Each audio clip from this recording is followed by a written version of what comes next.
Agradecemos al jefe de fracción del Partido Liberal Progresista, don Eli Feinsay, que nos acompaña a esta hora en Noticias Colombia. Don Eli, muy buenas tardes y gracias por estar en esta tercera edición. Muy buenas tardes y muchas gracias por la invitación. Siempre es un gusto estar por acá. Don Eli, también para mí es un gusto poderlo saludar ahora como diputado de la República. Lo voy a sorprender con la primera pregunta, es que es el tema que traíamos antes de enlazar con usted. ¿Ha ido a Turrialba a probar el queso Turrialba y a darse una vueltita? Hay bastantes cosas bonitas que hacer por allá. Claro que he ido a Turrialba, no recientemente, pero sí he estado en Turrialba muchísimas veces en mi vida. De hecho, Luis Diego, mis bisabuelos vivieron muchos años en Turrialba, tuvieron allá un almacén y hasta cuando yo era niño vivían por allá. Así que hay un ligamen familiar con la zona. Muy bien, sí, estamos dando espacio también aquí en Noticias Colombia a la gente que emprende y que la pulsea, como decimos, a lo tico. Pero bueno, vamos a los temas legislativos, Oscar. Así es, don Eli. Bueno, ya esta semana se empezaron las sesiones extraordinarias con la nueva administración, Chávez Robles, pero fue una semana llena de críticas porque muchos diputados dicen que no habían muchos proyectos convocados y que la maniobra, la capacidad de trabajar era muy poca. ¿Cómo califica usted estos primeros 4 días de sesiones extraordinarias con este nuevo gobierno? Bueno, yo creo que fue una semana de acomodo, de aprendizaje para muchos, incluido el propio gobierno. Ciertamente hizo falta un poco de carne en esa convocatoria, ¿verdad? Ayer llegó una convocatoria con 18 proyectos, de los cuales solo 3 eran verdaderamente sustanciales. Lamentablemente la convocatoria llegó pocos minutos antes de la reunión de jefes de fracción, y cuando digo pocos minutos son 4 minutos antes de la reunión de jefes de fracción, donde se iba a discutir qué hacer en la sesión de la tarde, y eran esos 3 proyectos que tienen que ver con las finanzas del ICE, con generación distribuida y ahora se me olvida el tercero, uno que tenía que ver con rentas de capital inmobiliario. De ahí no daba tiempo para analizar esos proyectos, para ponerlos en discusión esa misma tarde, ¿verdad? Pero creo que más que ponernos en la peleadera y a criticar que si el gobierno tuvo o no tuvo la capacidad, es evidente que no la tuvo, pero empecemos a preguntarnos las razones de fondo que hay detrás de esto.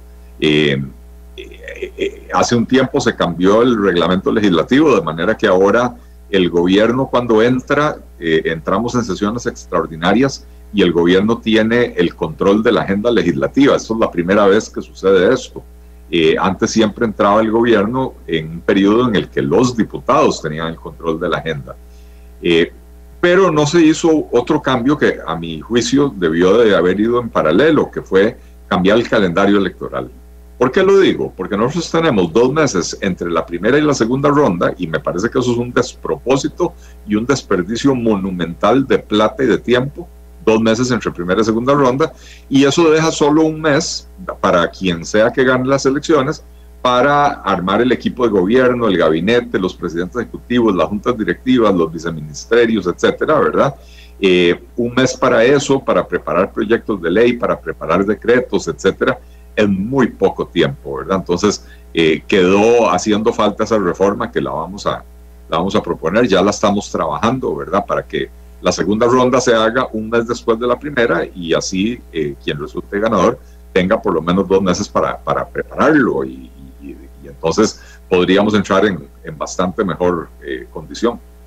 Don Eli, sobre este punto nosotros conversábamos después de la primera ronda electoral con personeros del Tribunal Supremo de Elecciones, preguntándoles que si se podía hacer esto, ¿verdad? De adelantar un poco la segunda ronda para, pues como bien lo indica usted, que haya más espacio para el partido ganador de conformar su gobierno. Nos decían que se puede, pero que entonces el país tendría que renunciar al conteo manual de los votos 1 por 1, que es algo que prácticamente solo en nuestro país se hace y que por eso hay una distancia mayor entre la primera y segunda ronda. ¿Ve usted que eso se pueda subsanar, que no es tan necesario el conteo manual, o que no es un impedimento para poder aprobar esta reforma y que se haga más adelante la segunda ronda electoral? Bueno, yo creo que es un mal punto de partida a la hora de hablar de una reforma de esta magnitud, asumir posiciones maniqueas. El conteo manual de los votos para la elección presidencial se hace en una semana, 10 días, y si vamos a hacer esta reforma, vamos a generarle un ahorro al Tribunal Supremo de Elecciones con una segunda ronda más corta, pues entonces parte de ese ahorro lo podemos utilizar para incrementar los recursos que necesita el tribunal para concluir ese conteo manual de manera mucho más rápida. De manera que yo creo que es cuestión de cambiar el chip, tener la mente abierta, dispuestos a buscar soluciones, porque ahí somos prácticamente, a ver, no puedo decir que somos el único país del mundo, pero yo que me haya dado cuenta viendo las elecciones de otros países, no conozco ningún otro país que tenga tantísimo tiempo entre la primera y la segunda ronda. De hecho, usualmente es un mes lo que se da entre una y otra ronda, y si todos los demás países del mundo pueden, países en vías de desarrollo, países desarrollados, países ricos, países de ingreso mediano, países pobres, Costa Rica también puede encontrar la forma de hacerlo, garantizando por supuesto la pureza del sufragio. Don Eli, volviendo a lo de los proyectos de ley realmente importantes, hay uno que ya levantó roncha al cierre de esta semana y queremos conocer su opinión, sobre todo a sabiendas de que en la fracción del Partido Liberal Progresista hay un diputado que pues ha representado siempre los intereses de los consumidores, y es el proyecto de ley que tiene que ver con el marchamo. Se dice que las nuevas reformas nos darían un marchamo más caro a todas y todos los costarricenses. ¿Cuál es su posición al respecto? Bueno, a ver, se ha estado hablando de varios proyectos que no han sido convocados, incluyendo este del marchamo. Yo no conozco el detalle de ese proyecto de ley, pero por lo que he podido leer y el informe que me pasó mi personal de la oficina, efectivamente es un paquete de impuestos disfrazado. Es una subidota del impuesto del marchamo, que lo que busca es no ordenar la cosa, sino aumentar la recaudación del gobierno, y creo que ese sería un mal inicio, ¿verdad?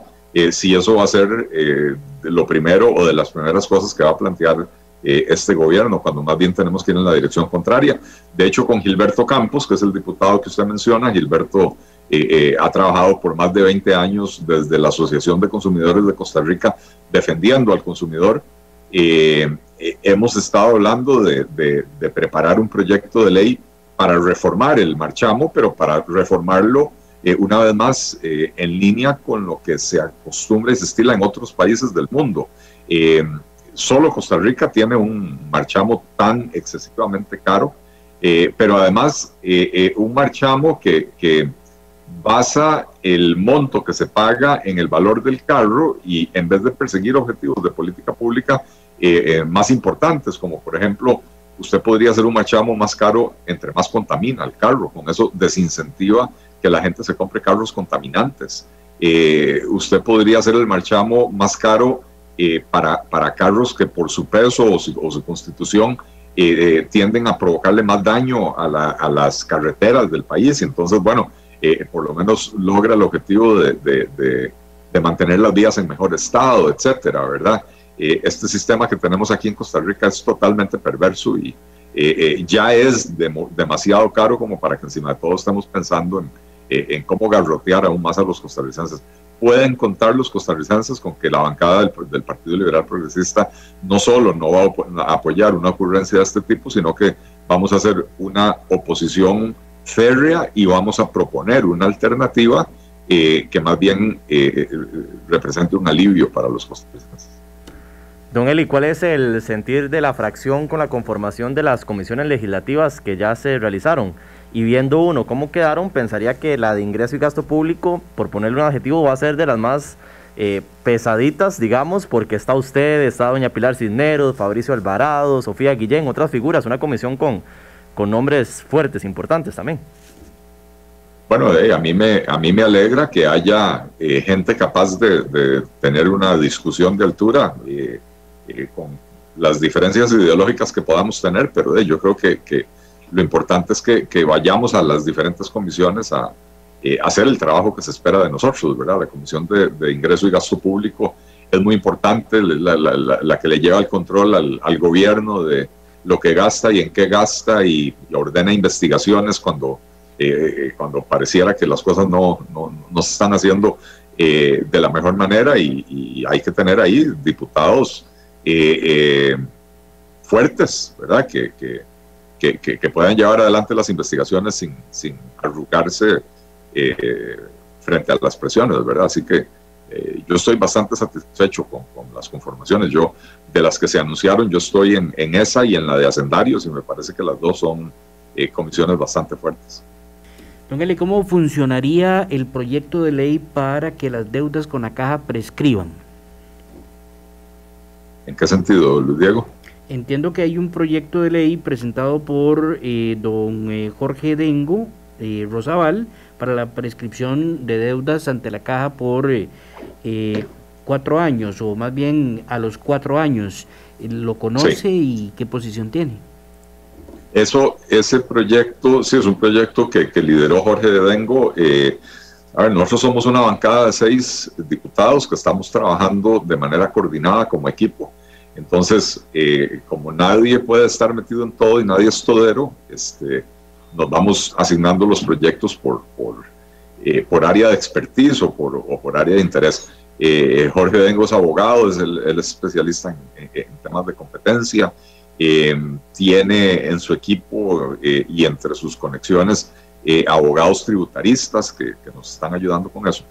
Y resulta que este proyecto de ley, exactamente como usted lo dice, Luis Diego, es un proyecto que lo que establece es que las deudas con la caja prescriben a los 4 años.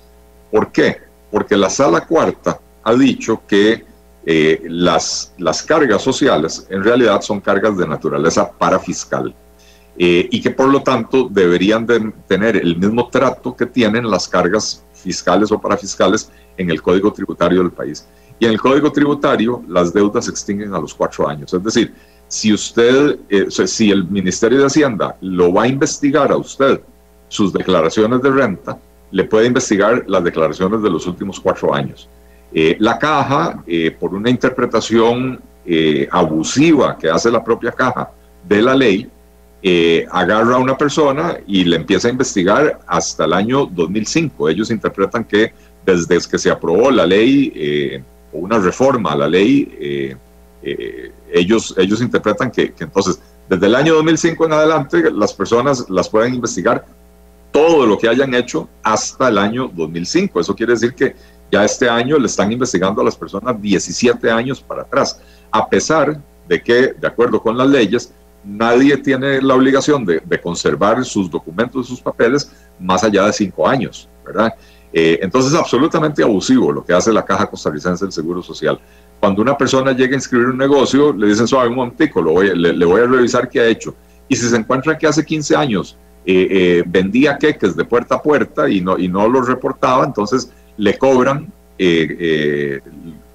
lo que ellos estiman que esa persona debió haber pagado por afiliarse a la caja hace 15 años. Y entonces usted va a empezar ahora un negocio y ya entró perdiendo desde el primer día.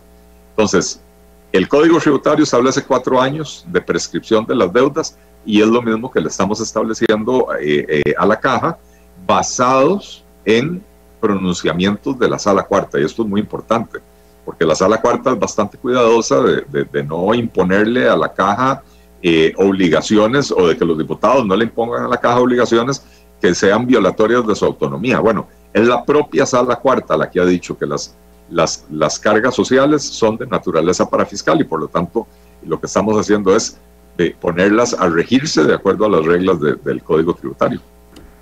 Muy amable, don Eli, como siempre, gracias por su participación aquí en Colombia.